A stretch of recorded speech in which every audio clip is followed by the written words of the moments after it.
Genesis, makikita natin kung paano nagkasala yung tao.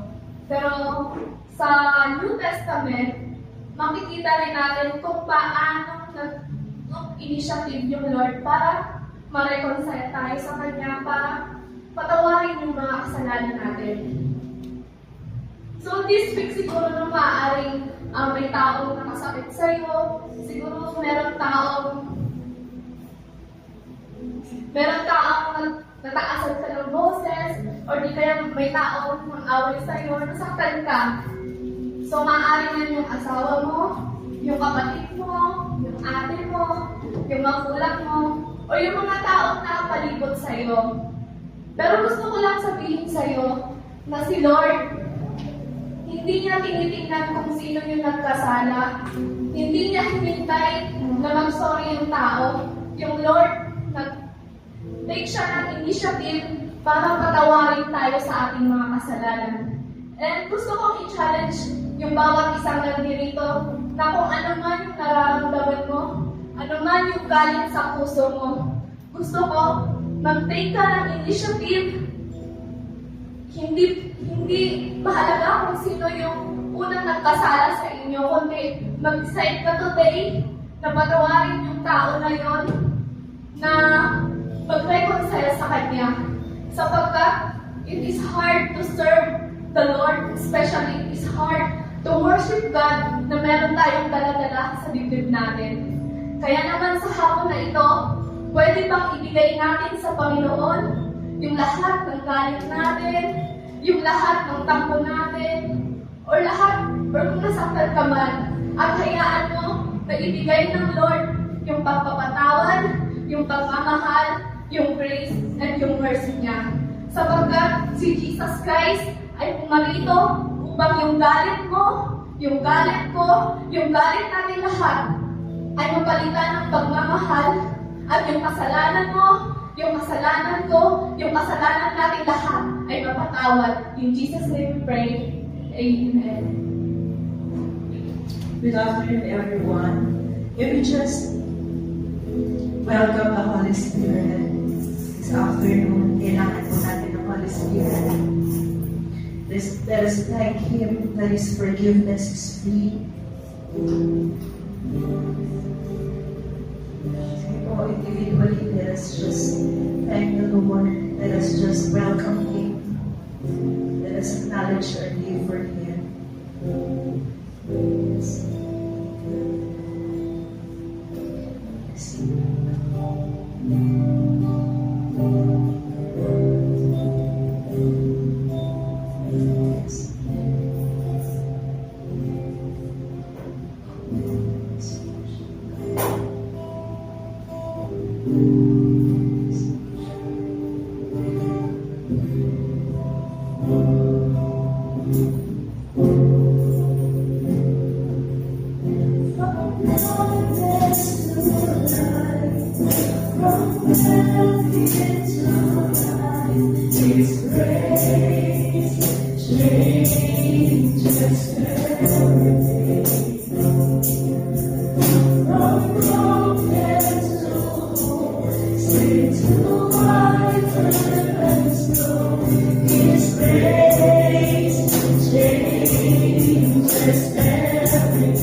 changes everything.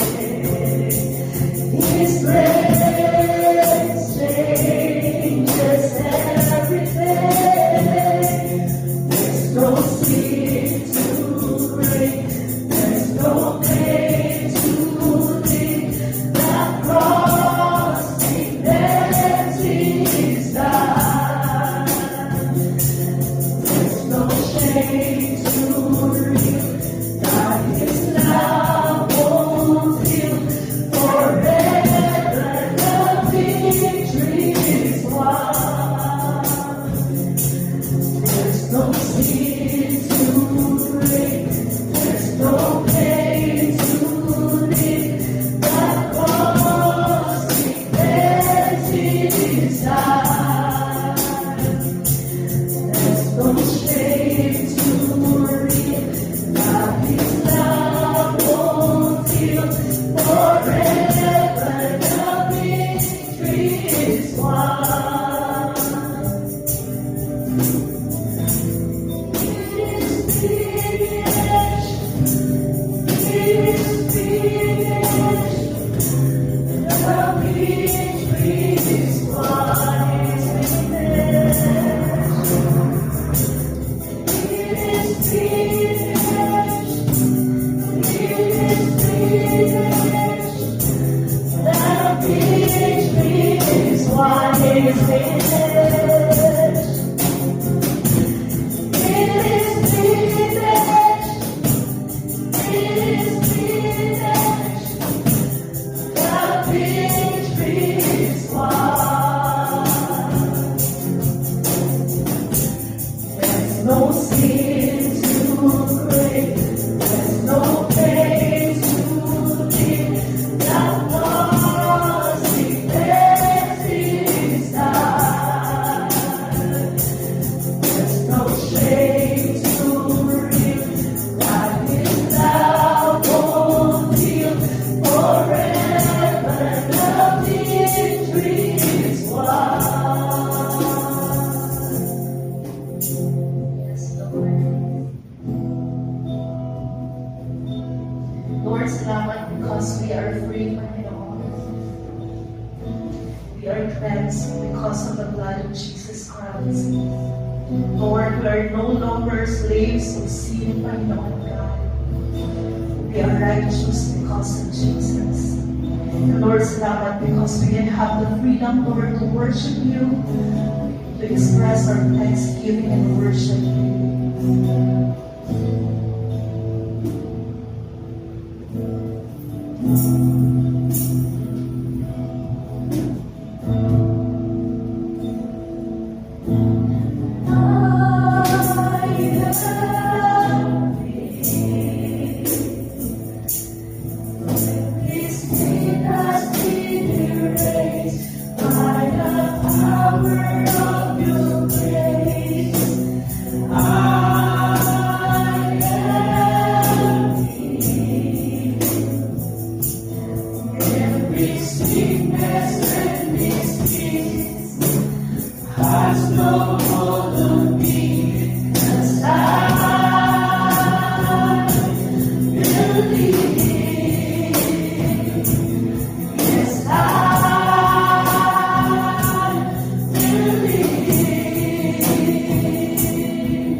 This time, can we just think about the goodness of our God?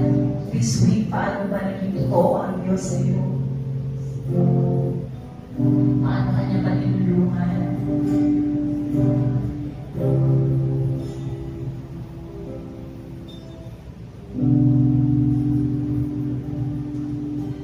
Panginoon, salamat sa pag-ibig mo sa amin, Lord. Lord, palagi namin sinasabi na we are not worthy, Panginoon. We are sinful, Lord. Over and over again, Lord, nagkakasala kami sa iyo, Panginoon. Nagsisuri kami sa iyo, Panginoon. Lord, salamat sa pag-ibig mo sa amin, Panginoon. Lord, salamat sa mga times na nagdadawag kami, Panginoon. Nandiyan ka to direct us, Panginoon. To give us focus, Lord. To give us purpose, Panginoon. Lord, wala kang katulad, Lord. Walang ibang kayang pagmahal sa amin, Lord. Ikaw lamang, Panginoon. Kaya ngayong hapon, Panginoon, gusto ka namin kawilan, Panginoon. Gusto ka namin sambahin, Lord. Gusto namin ibigay ang mataas na pagsamba sa iyo, Panginoon. Thank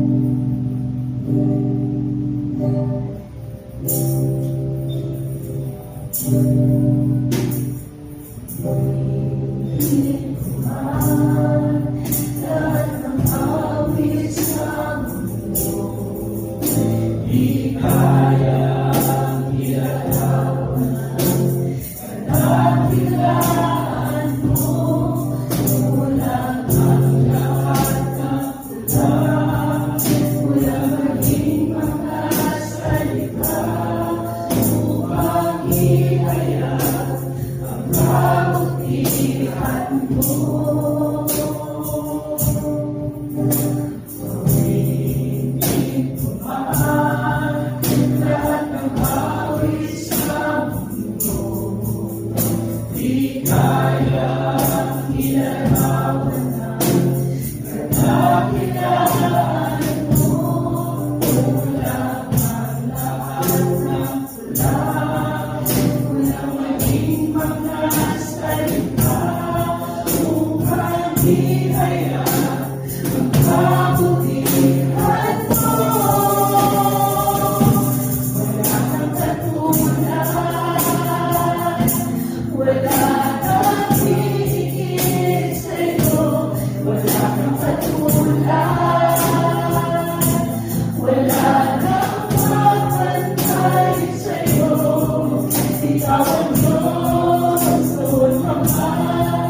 mo ako noon, Ama.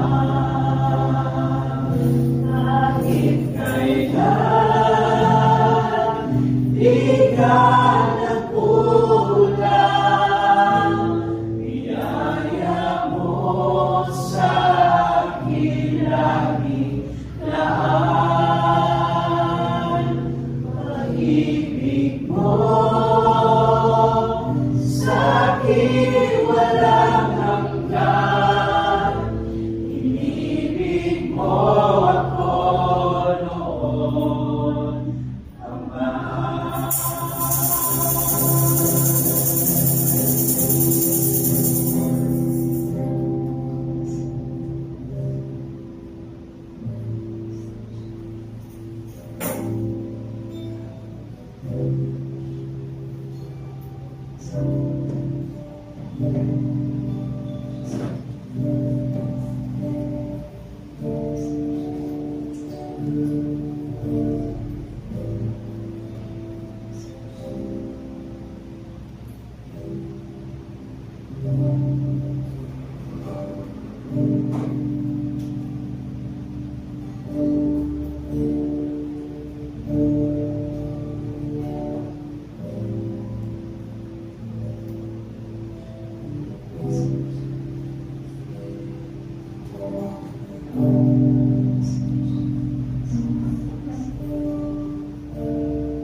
Tatanungin ka ng Lord, ano ba yung gusto mong gawin ng Lord sa buhay mo today?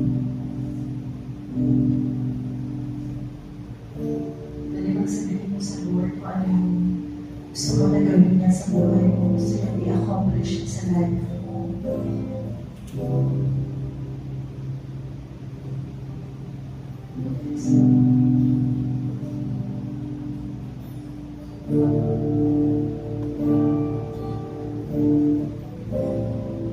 Lord, we want more of you, Panginoon God. We want more of your holiness, Panginoon. We want more of your presence. We want more of your love, Panginoon, to be seen in us, Panginoon. Lord, we want our lives to be changed, Panginoon. We want our hearts to be changed. We want our minds to be transformed, Panginoon. Lord, patuloy kayong pumilos sa aming kalagayan ngayong hapon, Panginoon. We need you, Lord. We need your presence, Panginoon. We need more of you, Lord. In Jesus' name we pray. Ng Perma, let us declare yung ating 2024. I declare. Good afternoon, everybody. Good afternoon. Pagkasabi nga sa katabi mo, buti na nakita tayo today. So, welcome po namin lahat po na nandito. We are so blessed po, so privileged na makasama namin kayo today. Welcome po sa bawat isa, sa mga matagal na namin kasama, sa mga nakasama namin uli after ng matagal na panahon. At sa mga bago po namin kasama, you are welcome po. This is your home, this is your church. Feel free po. Kasama po kayo dito. Hindi po kayo guest dito. Kayo po lahat dito ay VIP. Pakisabi lang sa katabi VIP ka dito. VIP po tayo dito. Tayo po ngayon ay nagkakaroon po natin series for the entire month of June and probably the entire month of July. Yung series po natin, yung topic po ng mga dinidiscuss natin ay may tema na uncommon. Ano po yung uncommon? Bakit natin dinidiscuss yung uncommon? Dahil tayo po ay naniniwala na ang buhay po na binigay at pinagkaloob ng Lord sa atin, yung buhay na niregalo ng Lord sa atin, hindi basta-basta ang buhay. Tingnan mo yung katabi mo, pakisabi, hindi ka basta-basta. Hindi po tayo basta-basta. Pero bago po tayo magpatuloy, at gusto ko lang po na magbigay ng few announcement na connected din po sa pinag-uusapan natin. By September po at for the entire po, last quarter ng 2024, yun po ay bare month, September, October, November, December, I-open po natin sa church ang ating volunteer season. Ano po itong volunteer season? Kahit sino po ay pwede mag-serve. Kahit po ka-attend po lang pwede ka po mag-serve. Pwede ka po magsabi sa amin, gusto ko po na magtugtog ng gitara, mag-Sunday sa isang buwan. Pwede ka mag-usher. Bakit po namin ino-open yung volunteer season dito sa church? Kasi ganito po, kung mapapansin nyo po, may mga nakatalaga po na mag-serve po dito, may mga nag-preside, may mga nag-operate ng PowerPoint, may nag-operate po ng documentation natin. May mga workers po tayo, may mga regular workers or servants po tayo sa church. Ang present numbers po ng servants natin at mga leader at mga workers sa simbahan ay nasa 11 po, kasama po si VP sa kayong wife niya. Ano po itong mga workers na ito? Ito po yung nag-undergo ng process. Ano pa yung process na ito? Kasama po sa process yung discipleship, dapat member ka ng cell group. Pangalawa po, dapat nakapag-encounter ka, and then nakapag-attend ka ng summit. So, ayan po yung process na ginuguturo natin. Bakit po? Tayo po kasi naniniwala na yung mga malalaking bagay na pinapagawa ng Lord sa atin, hindi dapat minamadali. Kasama po sa hindi minamadali yung growth natin. Kaya nga po, it takes time to grow. It takes time to change. It takes time to be transformed. Kaya po, tiyagahan po natin yung process. Bago po natin sinasalang yung mga tao na po, proseso po sila. At pag nakasalang na po ba sila, perfect na sila, hindi pa po, kasama pa rin po yung sa process. Pero ito po, may good news na po ako gustong sabihin sa inyo. Sa lahat po na nag-worker noong January, simula January, kalahati na po ng taon ngayon, wala pong casualty sa kanila. Lahat po nagpatuloy, yung commitment po nila hindi nagbago. Yung nagbago lang po yung kulay ng buhok. Ay, hindi ka ba pero yung commitment po hindi nagbabago. Bakit po na-process eh? Kaya pa sabi sa katabi mo, magpa-practice tayo. Pero just the same po, ito po. Bakit po namin ino-open yung volunteer season? Para matry nyo po, ganito pala mag-serve sa Lord, masaya pala. Ganito pala, may pwede pala akong gawin, hindi lang pala ako tambay sa kanto namin, hindi lang pala ako bully sa school namin. Pwede ko pala gamitin yung lakas ko, talents ko para makapag-serve sa Lord.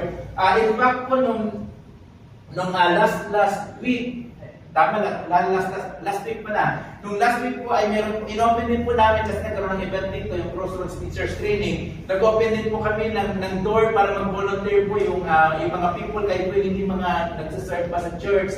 In fact po, at that time, may dalawang volunteer po tayo na hindi nga po nag-attend ng Bible studies. Hindi po sila nag-attend ng services natin. But we allow them to volunteer. Bakit? Gusto namin ipakita sa mga tao that this is how the church works. Na hindi lang po tayo kumakanta pag Sunday, hindi lang po tayo nagpa-Bible study, nagpabasa ng Bible, but we are making a difference. Bakit sabi nga sa katabi mo, may nagbabago dahil sa iyo. Pati buhok nagbabago. Ay, may nagbabago po dahil sa atin. Yun po yung uncommon life. Kaya po, in-encourage po namin kayo by July or August siguro, we will ask namin si March kung i-approach niyo siya kung paano po pwedeng mag-serve dito. And then another announcement, sabi natin, yung process natin ay nag-include ng encounter sa kanang summit. Marami po sa inyo hindi nakapag-encounter dahil medyo magastos at marami hindi nakapag-summit dahil medyo expensive nga. Last time yung summit namin ay nasa Pampanga dahil nakiki-join lang po tayo sa RIM. Pero ito po may good news pa ako sa inyo talaga sa kanyo by next year po magkakaroon na po tayo ng ating sariling encounter sa ating sariling summit. Para po hindi na po yung kailangan gumastos ng malaki. Anyway, yung mga gusto pong sumama sa Pampanga o kung saan man yung venue ng RIM, welcome po kayo sumama. Pero meron na po tayo, that is an option po sa lahat nang wala pong pang-register ng malaki. Wala na po tayong dahilan para hindi mag-serve sa Lord. So magkakaroon po tayo ng encounter. Ito po ay in tandem or in partnership with another church. Yung kaibigan po natin yung church na taga-Clarinel. So may kasama po tayo, magpupul tayo ng ating manpower and resources para hindi po maging mabigat. And then yung summit po natin ay katandem din po sila. And siguro po kay summer of 2025 magkakaroon tayo ng youth camp. This will be a 3-church venture. Kasama po sila Pastor Big Prado, sila Pastor Simeon Magsakay, saka tayo po. Ano po itong youth camp na ito? Yung youth camp po ay para sa mga youth. Hindi po, talagang youth po, hindi pwede mga nag-youth lang. So para po ito sa mga youth, pwede rin pag-invite dito yung mga kaklase nyo, kahit hindi pa po nila alam kung ano ba yung Bible study, ano ba yung class. Invite nyo lang po, bakit po? Para po makamake tayo ng difference. Yun po yung dahilan kung bakit tayo may Rising Generation Fellowship, because we want to make a difference. Mamaya titignan natin kung bakit. Sabi natin yung ating series ay uncommon. Ano po ba yung uncommon? Bigyan ko lang po kayo ng some clarification, baka lang po makonfuse tayo. Hindi po ibig sabihin na yung buhay natin ay simple, ibig sabihin common. Simple life is not equivalent to common life. Ano ba po? Yung simplicity, hindi niya ginagawa common yung buhay. Ano po ibig sabihin nito? Hindi dahil hindi komplikado yung trabaho mo, common ka lang. Hindi dahil estudyante ka lang, common ka lang. Hindi dahil housewife ka lang, common ka lang. Hindi po yun. Hindi ibig sabihin simply common. So ano po ba yung uncommon life? Yung uncommon life, hindi complicated life. Yung common life is a life of purpose. It is a life of significance. It is a life of impact. Ano po yun? Yung hindi ka lang nabuhay sa loob ng 70, 80, or 90 years, and then pag nawala ka, wala na. Yung uncommon life, yung life na nabuhay ka, mahaba man o maiksi, pero pag nawala ka sa mundo, may nabago dahil sa'yo. Yung uncommon life, inilagay ka ng Lord sa isang lugar, inilagay ka ng Lord sa isang pamilya, inilagay ka ng Lord sa isang opisina. Pag nawala ka doon, yung opisinang dinatnan mo, iba na sa opisinang aalisan mo. Bakit? You made an impact on that office. Na nakapag-impart ka ng significance, nakapag-impart ka ng change. Yun po yung uncommon life na sinasabi natin. Design ba ng Lord sa atin na magkaroon ng common life? Opo, design po ni God sa atin. Patunayan ko po sa inyo. Sa John chapter 10, verse 10, ito pong sabi ni Jesus, that His purpose is to steal, to kill, and to destroy. Pero tingnan mo, sabi niya, my purpose, si Jesus ito, is to give them, ano daw ng klaseng buhay? Rich and satisfying life. Ang tanong, paano natin i-define yung rich and satisfying life? Kailangan natin i-define kung ano ba totoong yaman.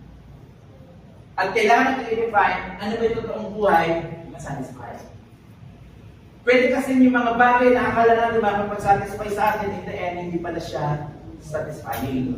Ang gusto ng Lord ganito, yung gusto ng Lord totoong mayaman ka, hindi lang sa pera, hindi lang sa material na bagay, yung buhay mong pinagyayaman niya, at yung buhay mo satisfied, ano yung satisfying life? Yung pwede kang matulog sa gabi, o pwede mong iwanan yung mundo someday, kapag dumating na yung time na yon, knowing na kung ano man yung dahilan kung ba't ka nabuhay, nagawa mo.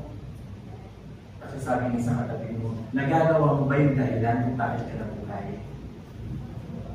Ano po ba yung dahilan kung bakit kayo nabubuhay? Tanungin ulit natin yung Bible sa Jeremiah 39 verses 11 to 15. Sabi ng Lord, for I know the plans I have for you. Si Lord na po may plano sa buhay natin. Si Lord po may plano sa buhay natin. Ang tanong, ano ang plano ni Lord sa buhay natin? Sabi ng Bible ulit, they are plans for good and not disaster. Hindi po plinano ng Lord na lagi kang broken. Hindi po plinano ng Lord na lagi kang defeated. Hindi plinano ng Lord na talunan tayo. Ano yung plano ng Lord sa atin? To give us hope in the future.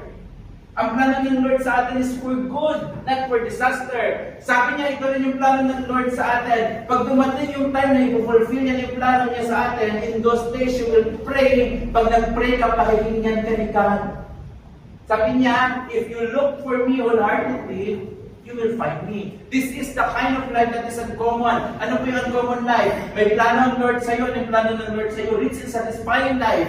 May plano ng Lord sa iyo na hope and a future. At nalalakaran mo yun. That is an uncommon life. Hindi po sa haba ng buhay, yung value ng buhay.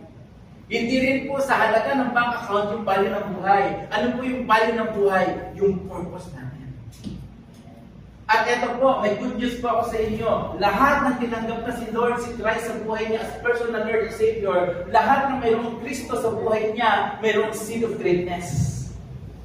Yung seed of greatness na yun na ito, nasa sa kanya, doktor man siya, abogado man siya, may bahay man siya, laborer man siya, teacher man siya, estudyante man siya, o kaya naman ay gardener siya, or contractor siya, o kaya naman nagdadrive siya ng tricycle or e-bike. Ano po yun? May sin of greatness. We can accomplish something great. So ang tanong, paano natin ginagawa ito? Ganito lang po.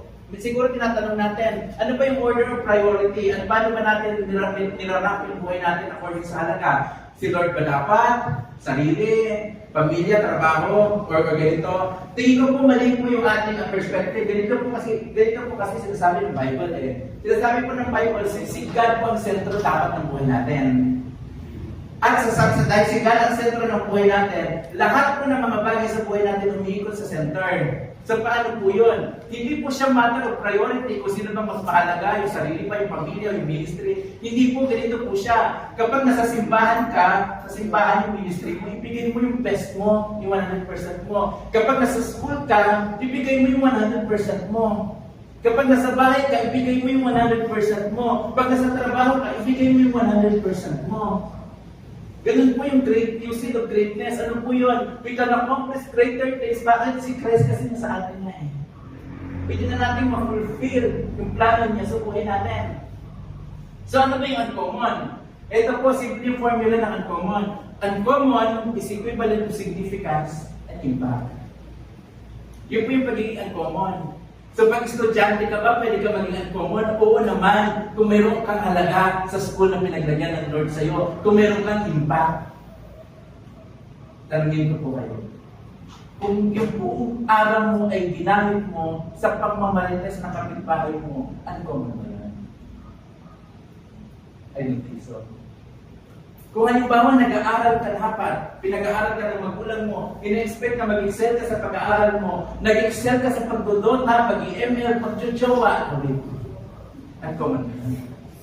I don't think so. Kaya nga po yung uncommon, ano po yun? Significance and impact. But again, let's clarify, let's define our terms. Baka po ganito po tayo. Tingnan niyo po, may mga buhay po na simple, pero po hindi po simplicity yung bottom line. Ano yung bottom line? Yung bottom line, contentment. In fact, sa Bible, nagsabi, contentment with God, godliness with contentment is a great gain. Bakit po natin pinabalas at pinidefine ito? Baka kasi may equate natin yung simplicity sa laziness. Nakontento ka na masyado, hindi ka na nagsusubikap. Hindi rin po tama yun. Kaya natin po natin. Yung uncommon naman, ano naman yung uncommon? Extraordinary lang. Ito yung purpose and significance. Yung extreme ng uncommon, kapag hindi po natin na-balance, it can lead to a life of ego. And yung pwede niya maging pinaka-extreme, it can lead to a life of greed. Ano po ba yung greed? Yung greed po, ito po yung mga level na dinadaanan natin. Kaya greed 1, greed 2, greed 3. Hindi na ito yan. Ito po, tanungin ko lang po kayo. Ano po ba yung nagpe-prevent sa isang tao para ma-experience yung uncommon life? Ano yung uncommon life? Sabi ng Bible, yung uncommon life is a rich and satisfying life. Yung uncommon life na fulfill yung purpose ng Lord sa buhay niya. Ano po yung nagpe-prevent sa isang tao para mananasan yung klase ng buhay? Well, ano muna, worthiness. Ano yung worthiness? Lahat ng kamunduhan, yung ginagawa natin. Kaya anong nangyayari, namimiss natin yung plano ng Lord sa buhay natin. Ano ang madalas na sumisira sa pag-aaral at sa future ng mga kabataan? Worthiness. Nag-party dito, nag-party doon, napagulo, napagpasok sa gulo na hindi naman siya dapat papasok doon. Anong nangyari? Sa halip na makapagtapos makapag-aral, nahuli ng pulis, nakipagbubugan. Ano pa yung worthiness? Yung worthiness, eto, alam mo lahat ng memes na yun. Pero yung plano ng Lord sa'yo, hindi mo inaalam. Subukan yung gawin sa Mindanao niya. Ito. Ano pa po, stubbornness, katigasan ng ulo. Nakakasira po ito ng plano ng Lord sa atin. Ano pa, katamaran? Ito mga kapatid, it is not that God does not want to bless us. Kaya lang minsan, may part kasi tayo dapat i-perform, may part kasi Lord na dapat na gagawin niya. Si Lord pala naman problema sa part na gagawin niya, ang problema yung part natin. Parang ganito, may exam ka bukas. Nag-ML ka maghapon. Hanggang gabi, hanggang umaga, nag-ML ka. Nung mag-exam ka na, mag-pray ka, Lord, paalala mo sa akin yung sagot. Wala kang maalala. Bakit? Wala ka namang nalipin.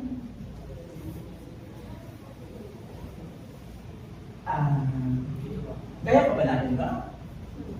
Okay po, ano pa po? Refusal to submit to God's plan. Again, wala pong problema sa plano ng Lord, kaya lang pwede mo kasing piliin na huwag piliin yung plano ng Lord sa buhay mo. Pwede kang magmadali, pwede mong hindi antayin yung plano ng Lord sa buhay mo, at ito kasi ang problema, pag nagmamadali, madalas nagkakamali. Ang mga hindi makapagtiis, madalas nagpupuntis. Ang hindi makapagantay, madalas maaga nagiging tatay. Ano ba po? Wickedness. We cannot expect an uncommon life kung lahat ng ginagawa natin ay katarantatuhan, pananakit sa kapwa, paninira sa kapwa, pagpupuli, o kung ano man yan. Wickedness will not keep alive, will not lead to a life that is rich and satisfying. Ano ba po? Foolishness. Ano po yung foolishness?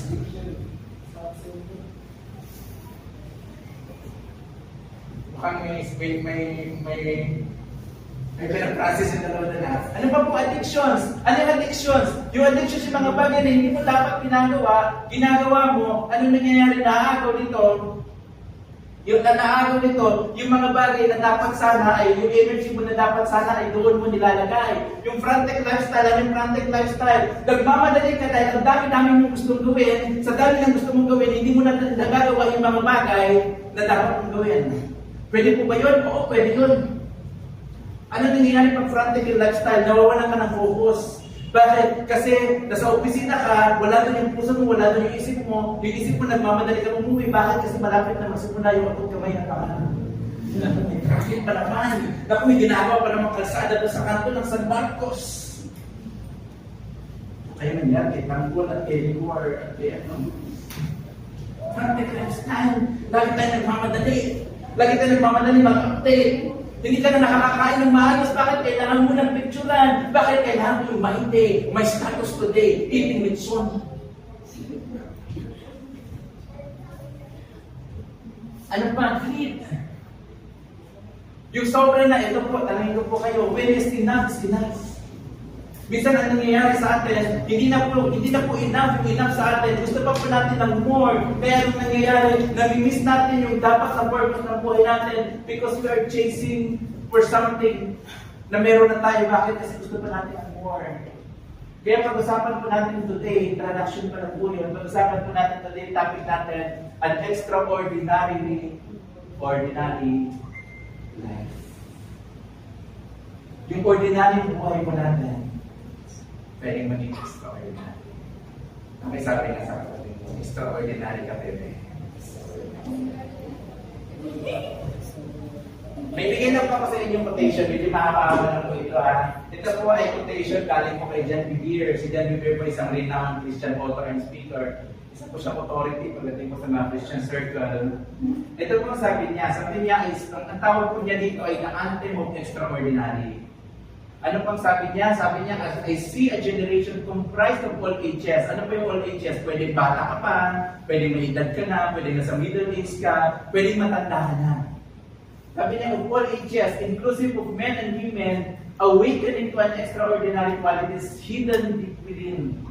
Sabi niya, wala sa bata, wala sa edad, wala sa lalaki o sa babae, lahat na po tayo may seed of extraordinary potential na itinanong si Lord sa buhay natin. Yung po sabi niya, the power to accomplish remarkable feats and live an exceptional life is not defined by individual's family.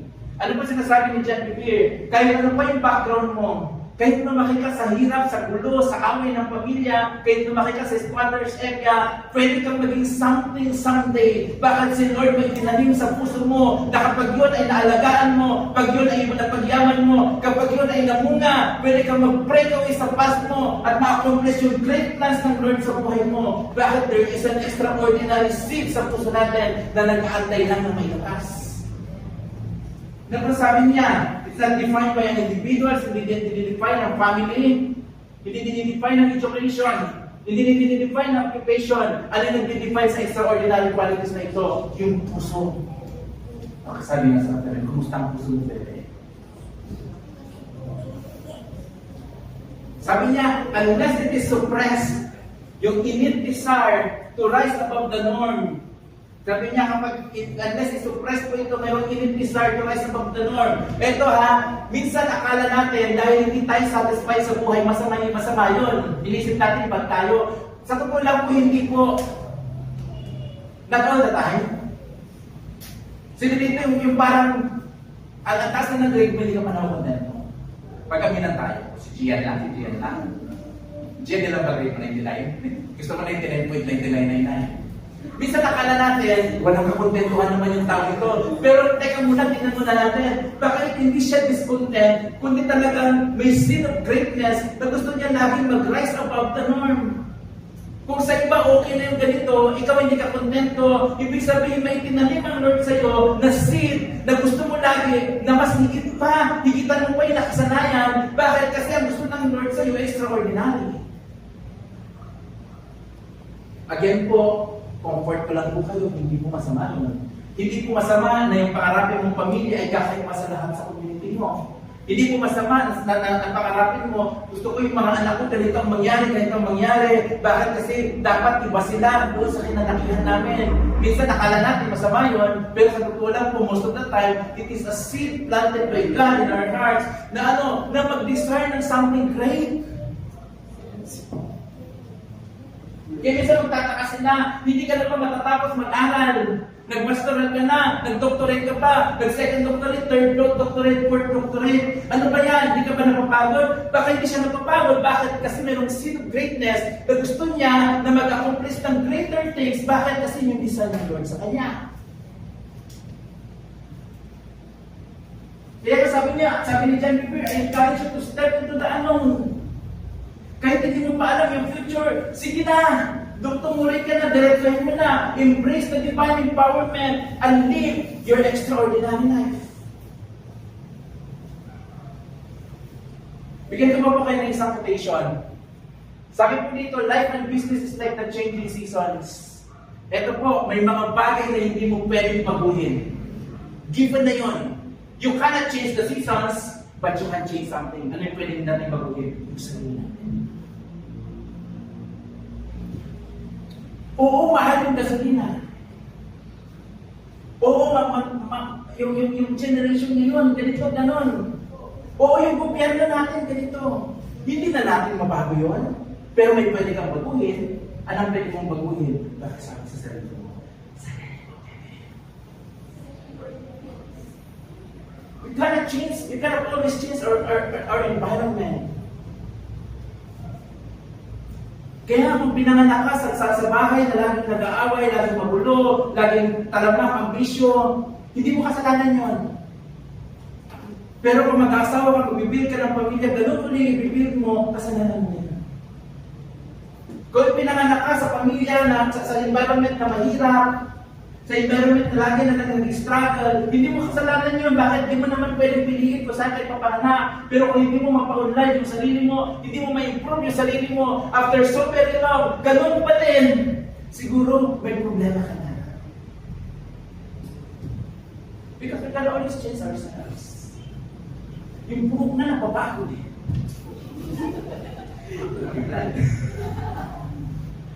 Kaya nga sabi niya, tuloy yung quotation na therein lies the opportunity to live an extraordinary life.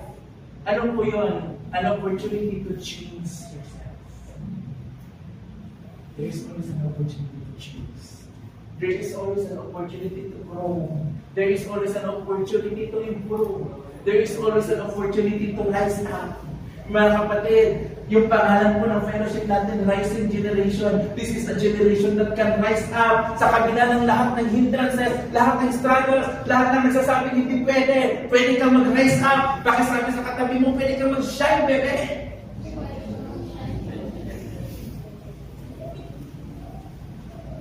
Gandahan ko lang po kayo, ha?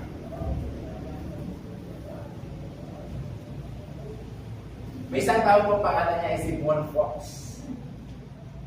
Hindi po pula yung book niya. Ito siya, wala siya kamukha sa bini. Mariwagan siya. Sino po ito si Paul Fox na ito? Nabuhay po siya sa posibilidad ng panahon ng World War II. Siya po ay isang pilot, yung pinafly niya yung B-17, bomber po yata ito sa pagkakalala ko na amin ang word history. Siya po ay lumipat po sa Nazi territory. German po yung kontrabida ng World War II eh. And then, dinamaan po siya ng isang misa. Dinamaan yung engine niya. And then, at that time, nag-prepare na siya mamatay. Kasi pag nag-explode yung engine, mamamatay siya, magkakakas siya. But surprisingly, hindi po sumabog yung kanyang plano na ilan niya po ito safely. And then, sabi niya, grabe, miraculous second life ko. Ang galing na buhay ako. In-expect mamamatay na ako, pero buhay pa ako. Kaya ginawa niya, nagbilin po siya sa mga nag-repair, sa mga technician. Sabi niya, pakikuha nga yung missile na nandun sa tangke ng aking gasolina na aking pinipiloto na aeroplano. Kasi gusto ko siyang gamitin na souvenir that this missile, this bullet should have killed me. Kaya lang hindi ako namatay kasi sumako. And then, ang kinuha na po yun ng mga technician, ng kanyang mga mechanics, sabi nila kay One Fox, actually, sir, hindi lang po isa yung nakuha namin, 11 lahat. 11 ang tama mo. Sabi niya, pero paano nangyari? Wala man nang sumabog sa 11. Sabi niya, sir, binuksan namin lahat ng mga shells, lahat ng mga metal shells na 11. Walang naman lahat, walang exclusives, hindi talaga yung sasako. And then, doon sa isang shell, may nakita kami na isang note, nakasulat sa isang papel, naka-fold ng maayos. And then, nung binasa namin, inabot nila kay One Fox, ang nakalagay po ito, this is all we can do for you now. Anong nangyari? Nung time po na yun, hanggang ngayon naman hindi pa naman take over yata ng AI lahat. Hanggang ngayon naman po, yung mga paggawa ng sasakyan, mga paggawa ng yung mga kinakain natin, usually naka-assembly line po sila. Ano po yung assembly line? Meron kang pwesto, pag dumaan sa ito, nandiyo, ikaw tagalagay ng takip, So marami po mga stations na doon po binubuo, ina-assemble. The same way sa kanila, ina-assemble yung bala. And then apparently, meron po isang nakatao doon lang pwesto doon sa assembly line na siguro pag dumaan sa kanya yung bala, yung missile, tinatanggal niya yung takip, tinatapon niya yung pulpura, then binabalik niya ulit. So mayroong nagdi-dismantle ng bullet. And then sa isa doon, nilagay niya, this is all we can do for you now. Ano po ito? May isang bayani na walang pangalan, may isang bayani na hindi alam kung sino siya, pero he is doing something, he is doing his part, and he is saving lives. Ano po yung tao ito? Yung tao po ito, wala siyang pangalan, hindi natin siya maalala kung sino siya, hindi siya pinag-aaralan sa history, but he made a difference. Ano po siya? Hindi niya kaya itigil yung war, pero pwede siya magligtas ng isang buhay. Sabihin mo sa katabi mo, you can't do everything, but you can do something. He cannot do everything. Pero dahil hindi niya kaya gawin ang lahat, tumigil ba siya? Hindi! May ginawa siya. Mga kapatid, baka sabihin natin, Kuya Anan, Pastor Anan, ano niya Anan? Lolo Anan. Paano ako magagamit ng Lord? Yung talent ko, ito lang. Oo, pwede ko lang yung kasalanan. Pero alam niyo po, yung taong may kunting talent pero ginagamit yung talent niya. Dahil yung taong maraming talent pero hindi naman ginagamit yung talent. Oo, continue yung opportunities mo. Make the most of your opportunity. Make something out of your life.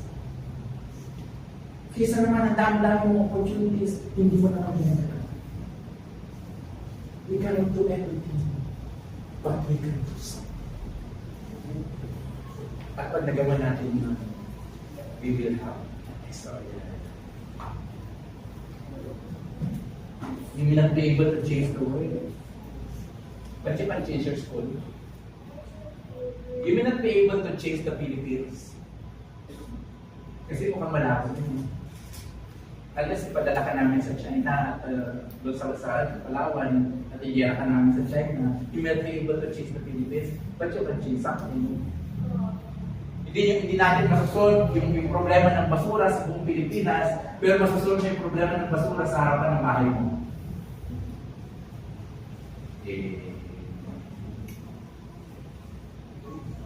Hindi mo masasolve yung problema ng depression sa buong school ninyo, pero yung katabi mo sa upuan, pwede mo ma-encourage at pwede niya ma-overcome yung depression niya because of you.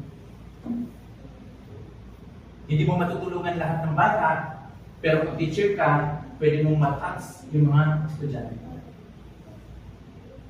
Hindi mo mababayaran yung utang ng Pilipinas, Pero pwede hindi ka na maging sakit ng ulo ng Pilipinas.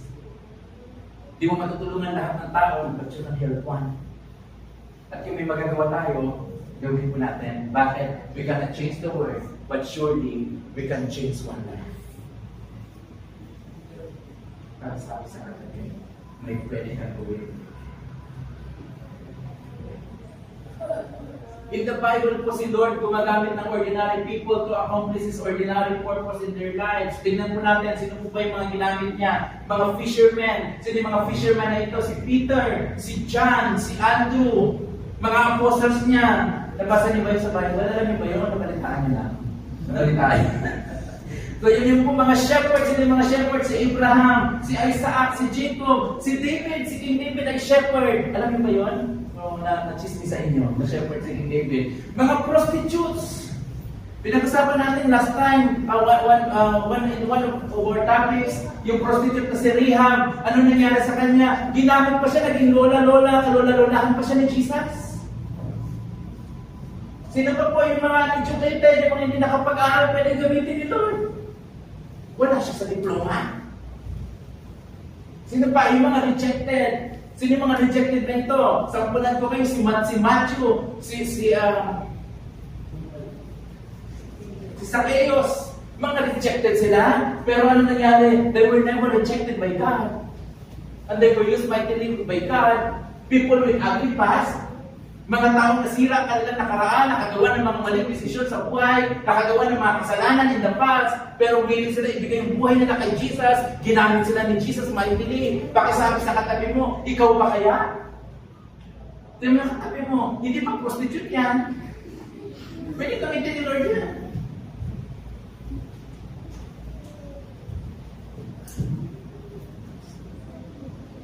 Ano pa sinasabi ng Bible sa atin? Ito lang po simple na. God specializes in using ordinary people to do extraordinary things. Bakit ganun si Lord?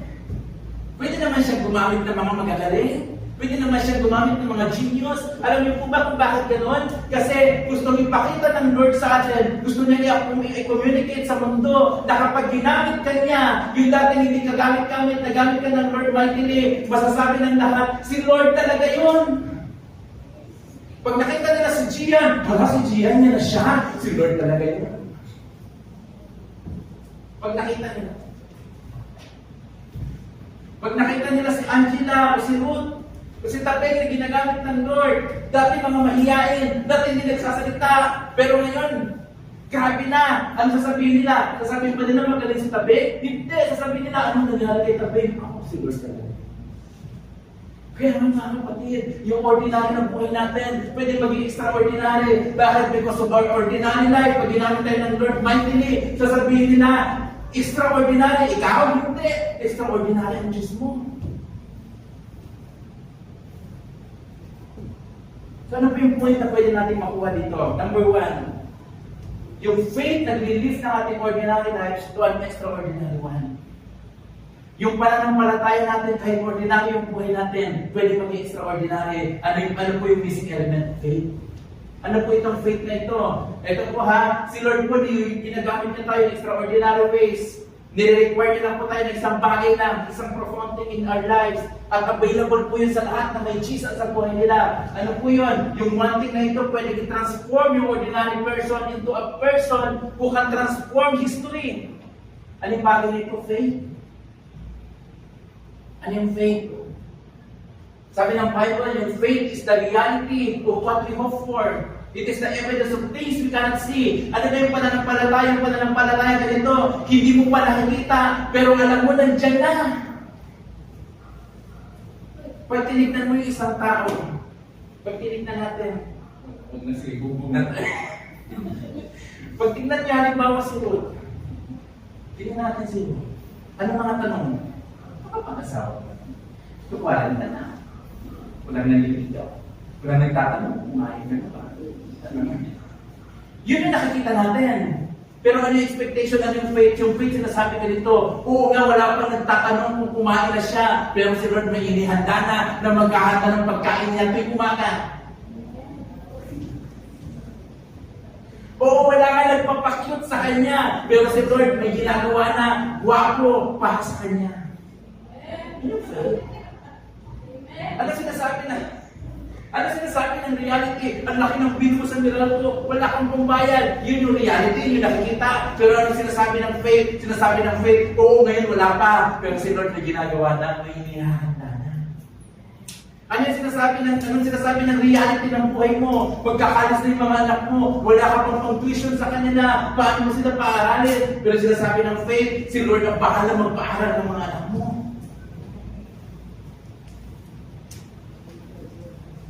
Kaya ano nagiging extraordinary? Bakit in faith? Faith can see beyond the ordinary. Sabi niya, through their faith, the people in days of old, ano dahil nangyari sa kanila, they earn a good reputation. Gusto po natin ang good reputation? Ang sagot faith. Ano po yung faith? Tumataas yung presyo ng gasolina. Hindi mo kailangan mamroblema. Bakit wala ka naman sasakyan eh? Ayun. Ano po yung faith? Hindi mo alam kung makakapagtapos ka pa. Hindi mo alam kung may pang-paaral pa sa iyo, parents mo next year. Pero sinasabi ng faith, hindi. May sinimulan ang Lord sa buhay ko. Kung kaya niya akong ipasok sa school, kaya niya akong mag-graduate. That's faith. Kaya nga sabi niya, tuloy natin, Hebrews 11:33 to 37, by faith these people overthrew kingdoms, ruled with justice, and received what God had promised them. They shut the mouth of lions, quenched the flames of fire, and escaped death by the edge of the sword. Ano nangyari sa kanila? Ito po yung ginagawa ng faith kung bakit nagkakaroon ng good reputation ng isang tao, because their weaknesses are being turned into strength. Bakit po? Kasi ganito po, expectation versus reality. Tingnan mo yung katabi mo. Kaya naman ang expectation dito. Ano yung nakikita nyo? Naku, mukhang ano to ah. Pero alam nyo, eto po ha, yun yung nakikita nyo. Pero tingnan nyo siya ulit with the eyes of faith. Ano makikita nyo? Grabe, pwedeng gawin ng Lord sa buhay ng tao ito. Kaya nga po, ano mo yung kalaban ng faith? Yung kalaban ng faith, hindi fear. Yung kalaban ng faith, hindi doubt. Yung kalaban ng faith ay mga value na nakikita natin. Yung kalaban ng faith, yung grade mo, na kumakapit na lang nun. Yung nakikita mo. Yung faith, hindi. Makakabawi pa ako, may finance pa.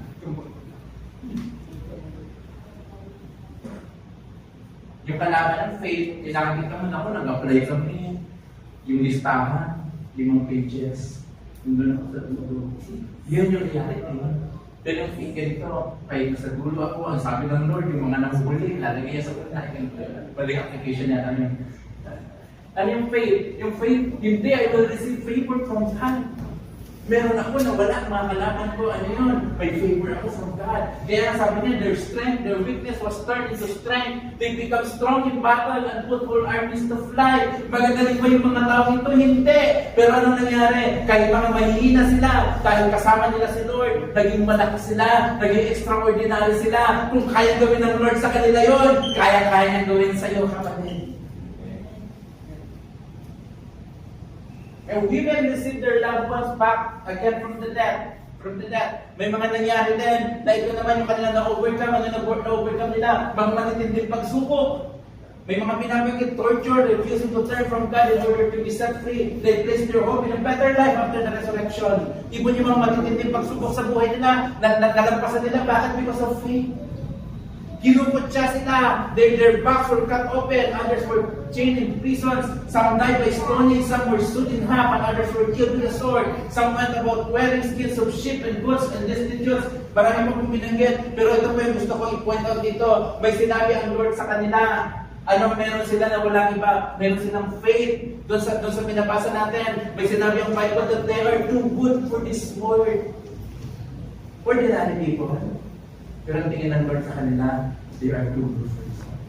Pakisabi nga sa kapatid mo, kung estudyante, pakisabi, you are too good for your school. Sa nagtatrabaho, you are too good to your office. In short, ito po ha, ilagay po natin sa mas naiintindihan natin term. Sobrang special mo kapatid, your office that we will deserve.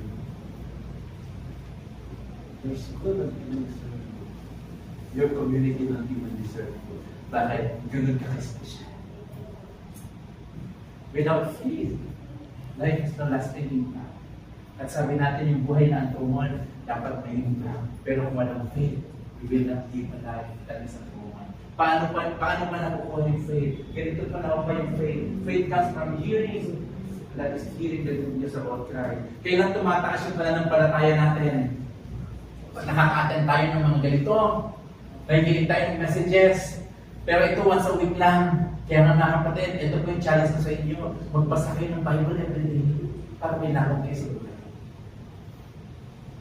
Kasi ang dami namang problema makaharapin mo sa maghapon. Maaga pa, nag-open ka na ng Facebook, puro na ka.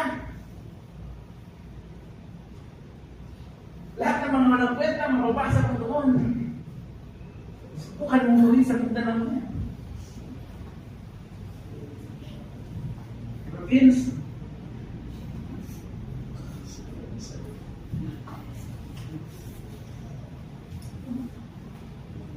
ano po yung pwede natin ibaon araw-araw kapag tayo po ay aharap sa napakaraming challenges ng buhay? Faith. At saan nagkagaling yung faith? By hearing the good news. Kaya nga kailangan natin magbasa ng Bible every day.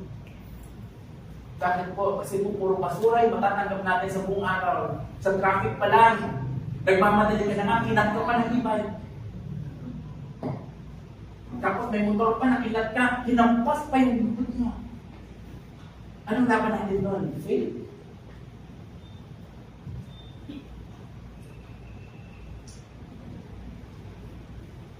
It is absolutely impossible to live a life of faith unless your mind natin, your heart natin is soaked in God's Word.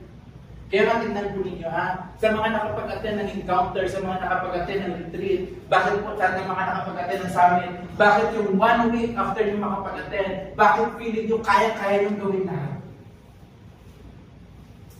Mga nakaranas na mag-attend ng encounter for the next 1 to 2 weeks, bakit feeling nyo kahit anong problema, kaya-kaya mo?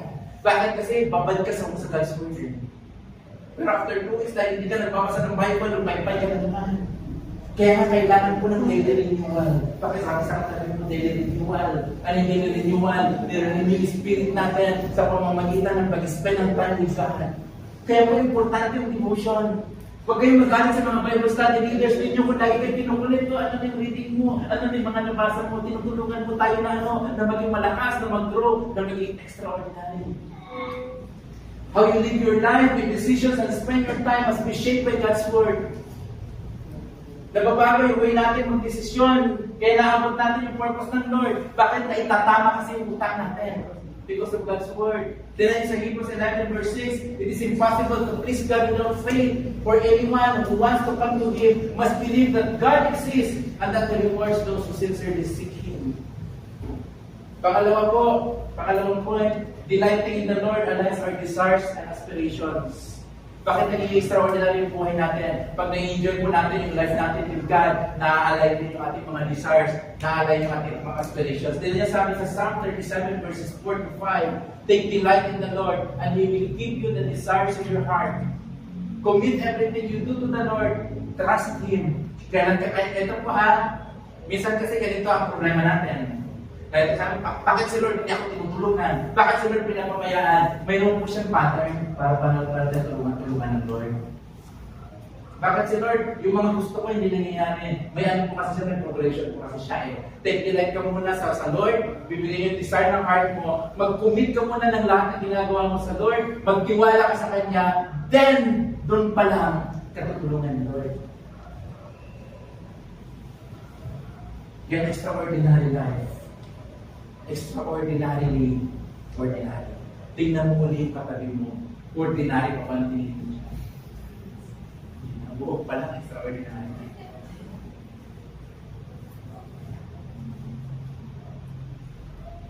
Sige po, as we end po, turo pa lang po sa inyo isang principle in the Bible. Tawag po dito sa mustard seed principle. Ano po yung mustard seed principle? Hindi lahat na nagsimulang maliit magtatapos na maliit.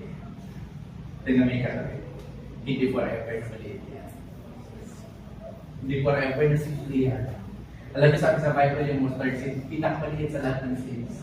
Kapag nakakita na po ako ng mustard seed, yung isang friend namin, dinala niya sa remembrance. Sa isang kanis na gano'n na kaliit, parang 100 shot yung laman. Sobrang liit ng mustard seed. Parang walang pakinapan, no? Pero tingnan po natin, tingnan niya sa akin ng Bible, tingnan niya sa akin ni Jesus. Here is another illustration Jesus used. The kingdom of heaven is like a mustard seed planted in a field.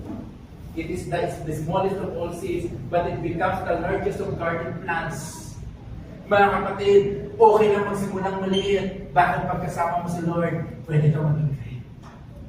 It's the largest of garden plants. It goes into a tree, and birds come and make nests in its branches. And then ito pa, again, Jesus also used this illustration. The kingdom of heaven is like the yeast a woman used in making bread. Even though she put only a little yeast in 3 measures of flour, it permitted every part of the dough.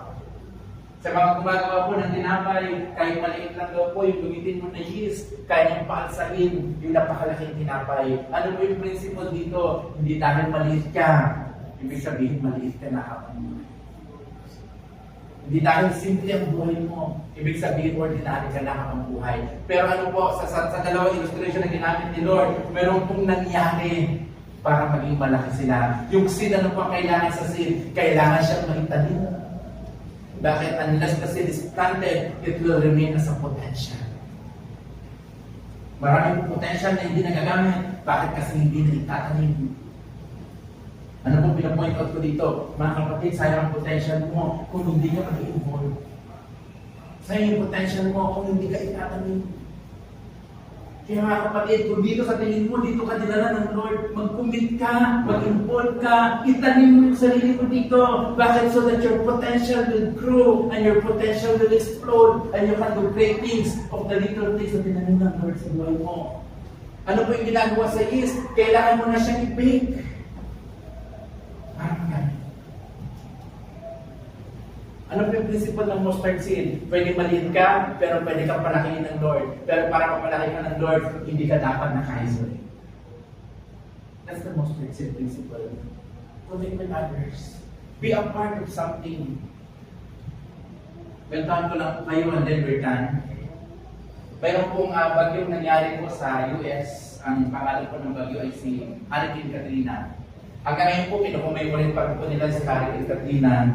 Parang po ito kung sa panahon sa atin sa Pilipinas, ito po yung bakit pa ako nagpiging makalimlim.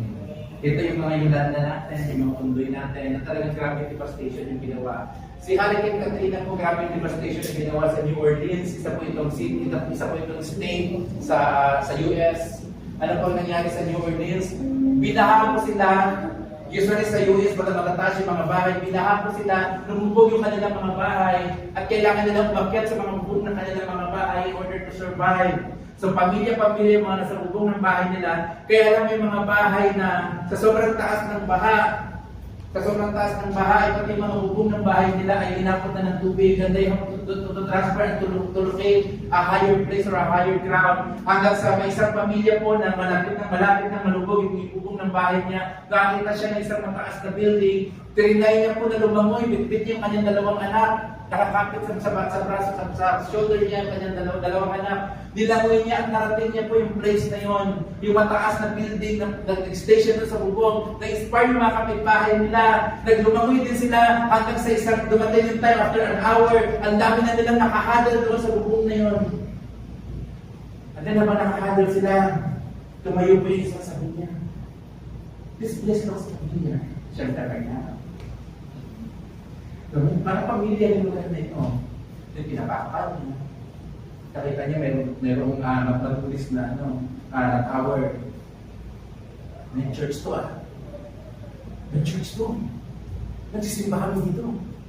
Tuwing Sunday, alas 3. Nandun to sa may Oakley plus Oakley Diversion Road Church to. Kung nga church na ito, at then tuloy na naman yung sabi niya. Kung nga church na ito. Kasi dinadala ko ng lolo at lola ko dito nung maliit pa ako. Sabi niya, maliit pa ako, bakit ako naalala ko, yung lolo at lola ko kasama sa nagtayo ng simbahan. Ito po siya. May sabi niya, may grandfather and grandmother helped build the church. Ano ang ginagawa ng lolo at lola niya nang binibig yung church? Siguro i-imagine na nila, Magkakaroon ng mga Sunday services dito, magkakaroon ng Pursuit training, magkakaroon ng encounter, youth camp or sa amin. Pero never na na-imagine nila na yung simbahan na tinulungan nilang maitayo, the same place na magliligtas na. Mga kapatid, yung ginagawa natin, maliliit na bagay today, it can save the next generation. Pwede yung next generation mo. Kaya nga, wala mong ordinary sa kamay ng Panginoon. Bakit? Because what God does uncommon works through common things. The small things that we do in life, the small acts that we do to others, pwede yung ginawa mo na, kinausap mo na yung estudyante mo na nalidepress. Pwede sa'yo, routine na yun. Ginagawa mo naman yung araw-araw. Pero doon sa tao, life changing. Pwede sana nang paalis na siya kung hindi mo siya nakausap. Tatawid siya doon sa overpass ng sa harap ng bulso, tapos tatawid siya, mamamatay sa kung kaya magdadrop siya, sisirang pamilya niya. Pero dahil nakausap ka niya, dahil na-encourage mo siya, dahil na-motivate mo siya, ang nangyari, nag-ayos siya, na-overcome yung depression niya, nagkapamilya siya, who knows, baka isa sa mga anak niya, yung pala yung magiging next mayor ng Malapas. We will never know. Hindi natin alam kung ano yung series of events, yung domino effect, na si Gian somehow at one point sa buhay niya, na-invite siya ni Maynard, nabago yung direksyon ng buhay niya. Pwede siguro kung hindi nabago yung direksyon ng buhay ni Gian, baka yung mga anak niya, mga adik. Love you, bro. Pwede mga anak niya, mga pokpok siguro. Pero dahil nagbago si Gian, ano nangyari? Makapag-asawa na siya ng matino, panganak sila ng mga matino, lalaki yung mga anak nila ng matino. Pwede siguro yung mga dapat na maging anak nila ng mga salot sa lipunan, ngayon blessing na. Tignan mo yung katabi mo, pakisabi niya, grabe ang plano ni Lord.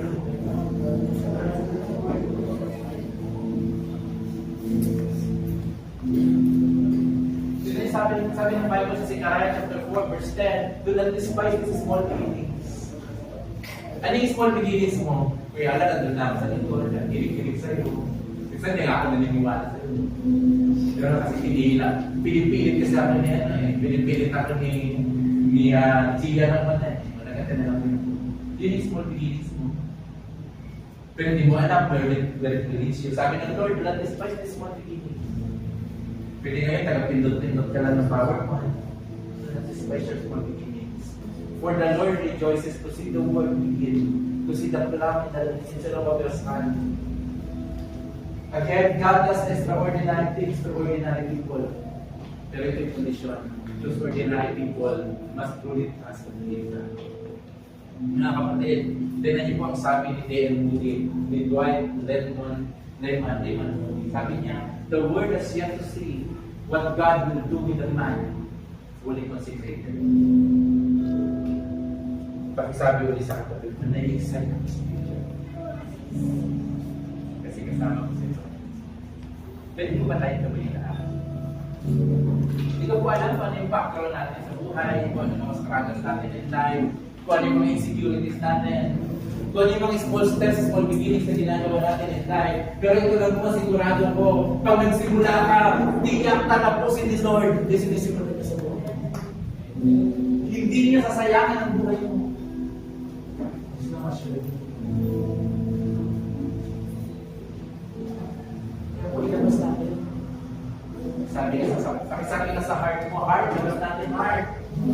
Ilabas natin yung nakatagong greatness. Huwag natin itago. Ilabas natin. With the grace of God, yung weakness natin can be turned into great strength. With the grace of God, yung pangit na class natin, pwede maging magandang future. With the help of God, we can do something in this life.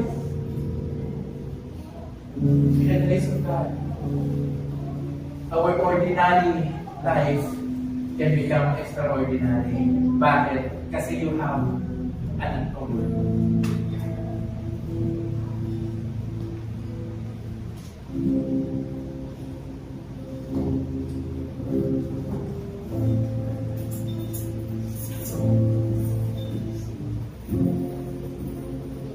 Awit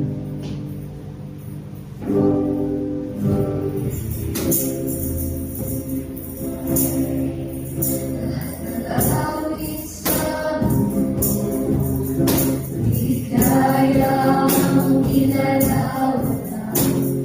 Kadakilaan mo, kulang ang lahat ng tula. Kulang maging mga salita upang ihayag ang kabutihan mo. Awitin ko ba lahat ng awit sa mundo? Di kayang ilalawan ng kadakilaan mo. Kulang ang lahat ng tula. Kulang maging mga salita upang ihayag ang kabutihan mo. Wala kang katulad, wala nang hihigit sa'yo. Wala kang katulad, wala nang pagpantay sa'yo. Ikaw ang Diyos, noon pa man, maging ngayon at kailanman. Sa habang panahon, wala kang katulad. Ibigin ko ba lahat ng awit sa mundo? Di kayang ilalawan ng kadakilaan mo.